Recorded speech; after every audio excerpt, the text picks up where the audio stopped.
On the outside, the Swift sports a sleek and modern design. Suzuki have introduced a new Horizon design line that wraps around the vehicle, creating a sense of motion. Rounded shoulder lines give it a sporty edge, while the iconic Suzuki badge proudly sits at the front of the bonnet. Lower headlight positions and L-shaped daytime running lights not only enhance visibility, but also add a touch of sophistication. And check out those clear rear tailgate lights.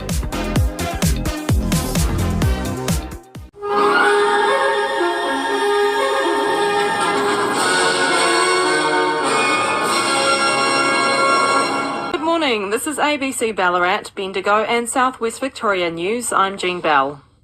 Police are investigating a fatal crash in South West Victoria at the weekend. Emergency services were called to a two-car collision on Lavers Hill Cobden Road at about 7:45 yesterday evening. Police say paramedics treated a male passenger of one of the cars, but he died at the scene. The male drivers of both vehicles and a male passenger were taken to hospital for treatment. An astrophysicist says a meteor that lit up the night sky across Western Victoria yesterday evening was likely a random event. Social media was flooded with reports from people between Ballarat and Bendigo, along with Melbourne's outer western suburbs, who witnessed the fireball, followed by a huge boom. Astrophysicist and cosmologist at the Australian National University, Brad Tucker, told ABC Central Victoria Breakfast there were many meteors that land in the ocean or uninhabited land that we never see. These things are likely that it just broke off and happened to come near it. There may have been other meteors that hit the Earth from the same fragmentation event at the time.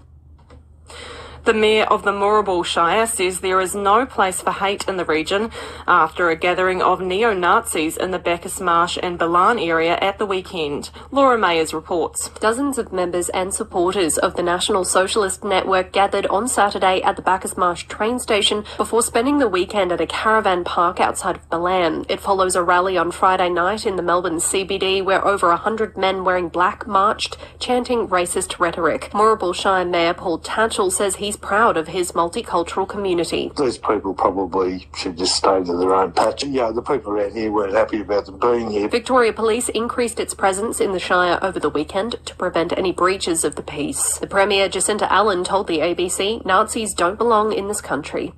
Ben, who was asked for a surname to be withheld for privacy reasons, organised a counter-protest in Bacchus Marsh when the National Socialist Network members and supporters arrived in the area. He says he's worried political rhetoric in Australia over the years has given the neo-Nazis more confidence. I think it's really important to see that people stand up to them because otherwise all people see is them. Mainstream politics has been saying things like refugees are so dangerous we have to lock them up in offshore prison camps, and that kind of rhetoric really emboldens them.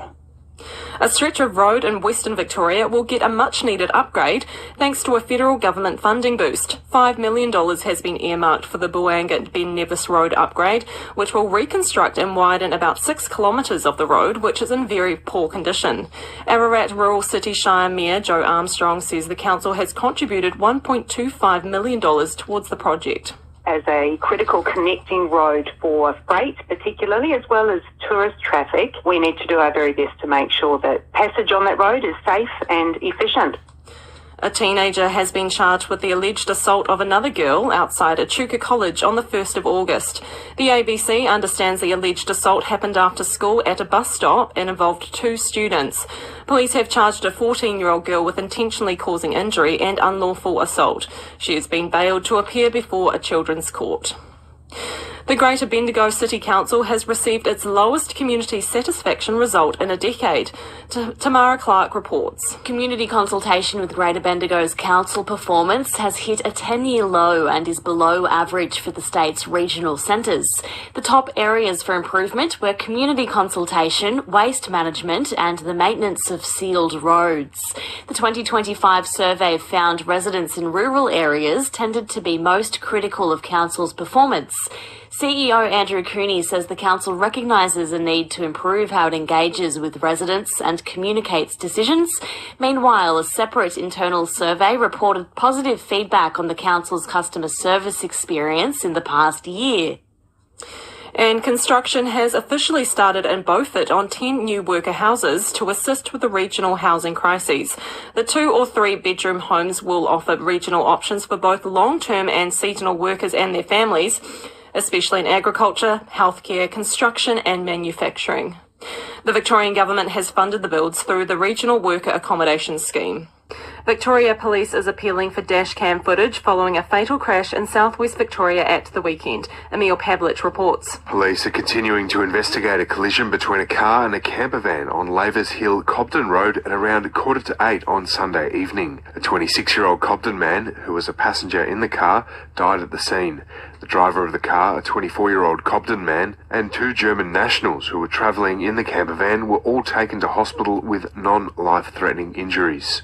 The 21-year-old camper van driver remains in hospital under police guard. Police are asking anyone driving in the area around the time of the collision to check their dashcam. Space experts have told meteor hunters to be on the lookout for dark rocks after a meteorite lit up Victoria's sky on Sunday evening. Monash University planetary geologist Rachel Kirby says initial indications put the meteorite impact somewhere west of Ballarat, and it is likely around the size of a football. She says with no shortage of dark rocks in Victoria, hunters need to know what to look for. So we'll be looking for a exterior that is like black and melted and looks quite different from the inside of the rock. And we'll also be looking for features like metal that is in amongst the material. Warrnambool police are asking for the public's help to locate a missing teenager who was last seen on August 10th. 14-year-old Taylor is described as 165 centimetres tall with a solid build and long brown hair. Police believe she may be in the Melbourne or Warrnambool areas and have concerns for her safety due to her age. A century-old southwest Victorian butter factory is expected to be transformed into key worker accommodation. The Newart butter factory will be redeveloped into 13 dwellings for farm workers in the region after it secured a share of $120 million of state government funding. Dixie dairy farmers Lucy Collins and her husband bought the old facility in February 2024 with the intent of turning it into accommodation after they struggled with housing their own staff. Ms Collins says council permits will now be sought for the project, which will be open for staff from other businesses too. There's a significant need for housing across the region, particularly in agriculture and dairy, and it is quite seasonal, and it's just another challenge on top of everyday farming. It's certainly one that's not unique to our business. 4 London plane trees will be removed across Hamilton and Coleraine in the coming weeks due to the roots damaging infrastructure. Olivia Sanders reports. Southern Grampian Shire says the roots of the trees have significantly impacted surrounding infrastructure, with local businesses highlighting safety and accessibility concerns. Mayor Dennis Haslam says the curb at some locations has already been replaced multiple times at a significant cost to ratepayers. He said while the arborist's report recommended route management and infrastructure redesign, the required root pruning would undermine the stability of the trees and pose a safety risk to pedestrians. Council has investigated nearly 50 trips and falls involving London plane trees in the last 2 years. Hepburn Shire Council says residents will soon receive their latest rates notice in the mail, which features a 10% rates rise and the Emergency Services and Volunteers Fund. The rates notice will now present a clear separation between the Victorian Government's Emergency Services and Volunteers Fund and council charges. Native plants that were significantly damaged by a severe storm in 2021 are now showing positive signs of recovery following conservation efforts. The once-in-a-lifetime storm impacted 45,000 hectares of the Wombat State Forest, including the Wombat bush pea, which is almost exclusively found in the region. Victorian Forest Fire Management Deputy Chief Fire Officer Michael Condon says the replanting of native species is helping to prevent future bushfires. And it's just supporting and augmenting the natural regeneration cycle following the impact of the storm and our interventions in the forest to deal with bushfire risk reduction efforts. And planned burns are being staged in the Otways around Jellybrand over the coming days to prepare for the next fire season. Firefighters are aiming to burn large areas of the national park at different times to maintain biodiversity through the region. Several bushfires broke out in Jellybrand and Lavers Hill last November, following lower than average rainfall in the area. Police have charged a man following a fatal car accident in southwest Victoria at the weekend. Anna McGuinness reports. Emergency services responded to a collision involving a car and a camper van on Lavers Hill, Cobden Road, just before 9 on Sunday evening. A 26-year-old Cobden man who was a passenger in the car died at the scene. The driver of the car and 2 occupants of the camper van were all taken to hospital with non-life-threatening injuries. The 19-year-old camper van driver has now been charged with dangerous driving causing death. He has been remanded to appear at Warrnambool Magistrates Court tomorrow. 2 men have been charged following the alleged theft and collision of a car in Ballarat last week, while the 80-year-old driver was still inside. Eden Hennanen reports. Police say a car was spotted driving erratically in Sebastopol midday last Thursday. Police helicopters followed the stolen vehicle, which then collided with another on Victoria Street. The 80-year-old driver of the car was taken to hospital with non-life-threatening injuries, and the 4 occupants fled the scene on foot. 3 men were arrested last week. Now, police have charged a 24-year-old Ballarat man with dangerous driving offences, reckless conduct endangering serious injury, burglary and drug offences. A 23-year-old Wendouree man has been charged with theft. The pair will appear in the Ballarat Magistrates Court later this month. Investigations are ongoing. Colac Otway Shire Council has approved a permit application from a major fast food restaurant to build a franchise in the city. Olivia Sanders reports. Earlier this year, Colac residents voiced objections to a new Hungry Jack's facility at the corner of Murray and Armstrong Streets, citing concerns over the dangerous intersection, health impacts and increased noise.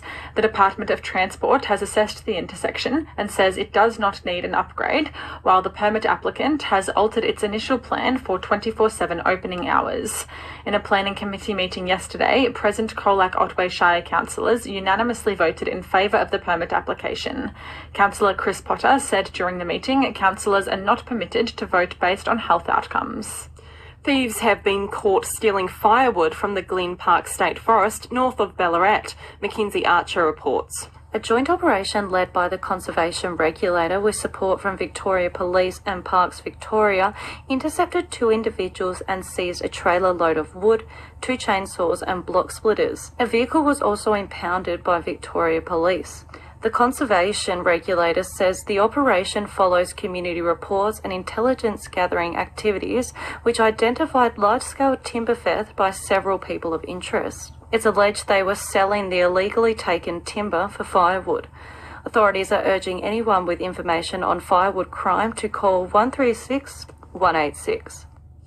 Major upgrades at 5 parks across Ballarat are due to begin in the coming weeks. Improved pathways, furniture and shelters, sporting elements and updated playground equipment will be installed at parks in Wendouree, Ballarat East, Ballarat North, Brown Hill and Black Hill. The works by the City of Ballarat are expected to be completed by December.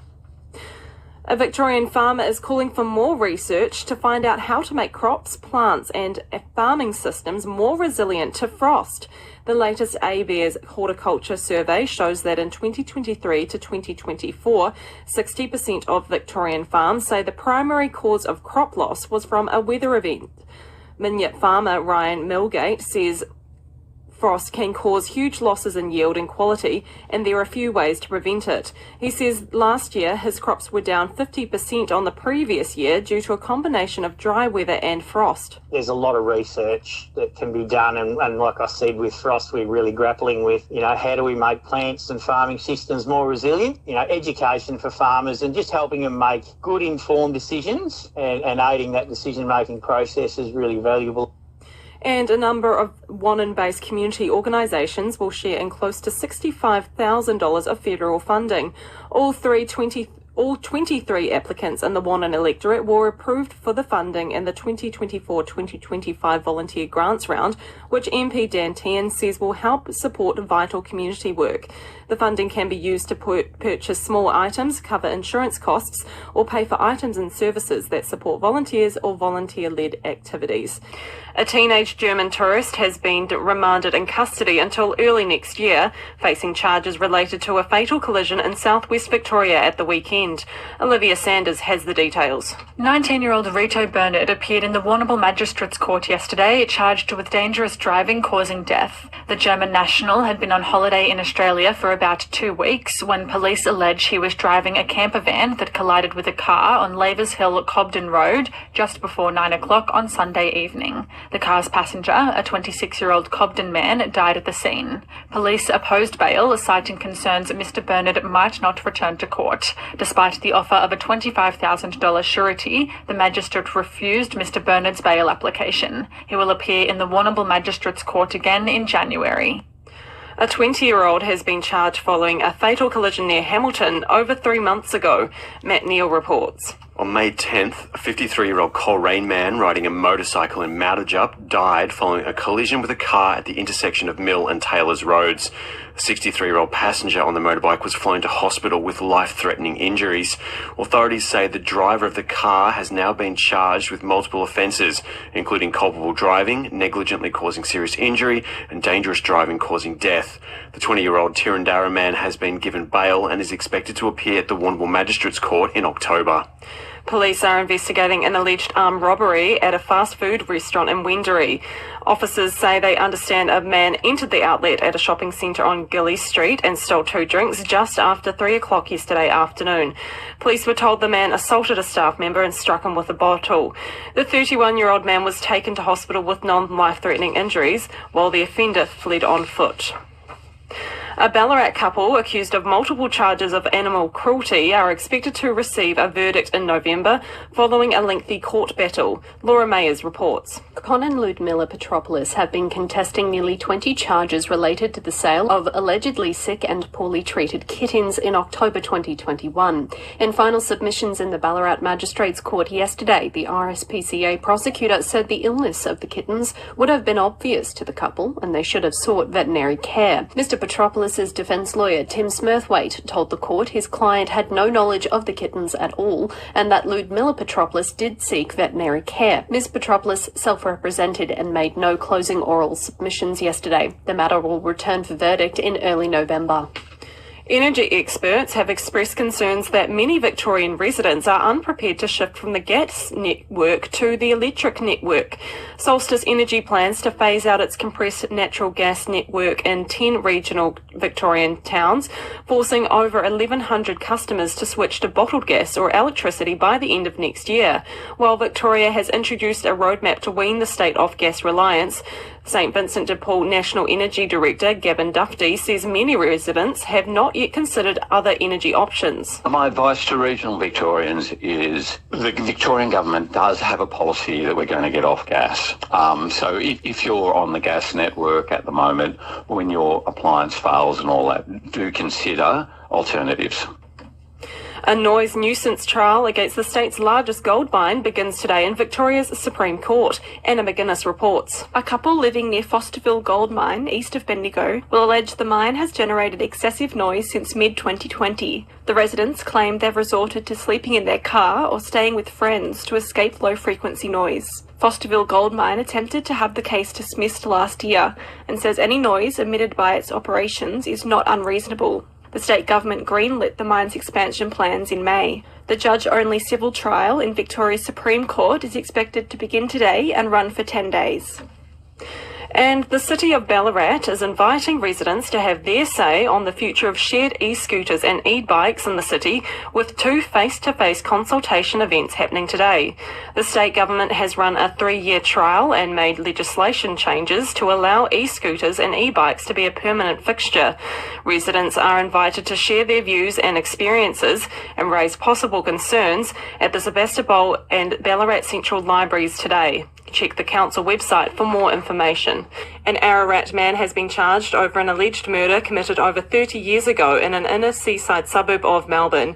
Jack Colinato reports. In 1994, the body of 24-year-old Castlemaine woman Samantha Mizzy was found by a passerby in bushes at the rear of a property in St Kilda. She was taken to hospital but passed away the following morning. A 67-year-old Ararat man was arrested yesterday over her death and fronted the Melbourne Magistrates Court charged with murder and 2 counts of rape. He has been remanded in custody and will appear in court again in December. Outside the court, Miss Mizzy's now adult children told the ABC they're grateful the man accused of of murdering their mother is in custody, but there's a long road ahead. A Supreme Court judge is expected to make a decision today on whether to grant bail to the man accused of murdering Warrnambool father Christopher Jarvis. Laura Mayers reports. 72-year-old Wangoom man Stephen Frederick Johnson is charged with murder in relation to Mr Jarvis's appearance in 2006. During a bail hearing yesterday, the court heard police detectives oppose the release of Mr Johnson from custody.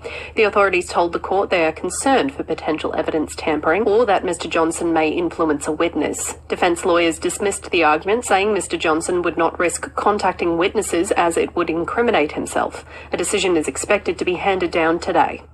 Detectives have released CCTV footage amid an investigation into copper thefts from 2 construction sites in Ballarat earlier this week. Philippe Perez reports. Police say a man used a saw and bolt cutters to force entry at a development site on Cherry Flat Road in Bonshaw just before 5 a.m. on Wednesday. CCTV footage shows the offender wearing a cardboard box on his head as he steals equipment including electrical copper wire worth $40,000. Authorities say a second construction site just down the road was also targeted, with $4,000 worth of copper stolen on Tuesday evening. Anyone with information is urged to contact Crime Stoppers. The Community and Public Sector Union says there is concern and anxiety among its members after the state government confirmed a restructure that will throw at least 400 jobs into doubt, particularly in regional Victoria. The union says Agriculture Victoria, Solar Victoria and Bushfire Forest Services are among the areas targeted for review. CPSU Branch Secretary Giselle Hanna told ABC Statewide Drive some positions will be amalgamated, others removed, and a number of new positions created. So there's no real clear sense right now how many current bums on seats in the department will no longer have a job at the end of this process, but new jobs will be advertised for different people. The state government has been contacted for comment. Management of Port Fairy's Community Pool and Fitness Centre has been open for public tender for the first time in almost 20 years. Olivia Sanders has the details. Port Fairy Community Pool Management has been operating Belfast Aquatics since 2007. Last year, the volunteer-run organisation was fined $80,000 for occupational health and safety breaches after an 8-year-old child died during an excursion to the pool in 2021. Moynshire Mayor Karen Foster says it did not factor into Council's decision to open the management for public tender. The tragic incident that did happen at Belfast Aquatics has no bearing on this decision at all. She says Council provides financial support to the pool and it's good governance to test the market to ensure the best model is in place for ratepayers. Port Fairy Community Pool Management has confirmed it intends to apply for the tender to continue operating the facility. And close to 350 schools across the state will share an $8.4 million of state government funding for vital maintenance work ahead of the bushfire season. Schools that will benefit from the funding are listed on the government's Bushfire at Risk register. The financial support will assist the campuses in doing regular vegetation works to reduce fire risk. According to the state government, Victoria is one of the most bushfire-prone areas in the world. For more news and stories, search for your local ABC station online. That's ABC News.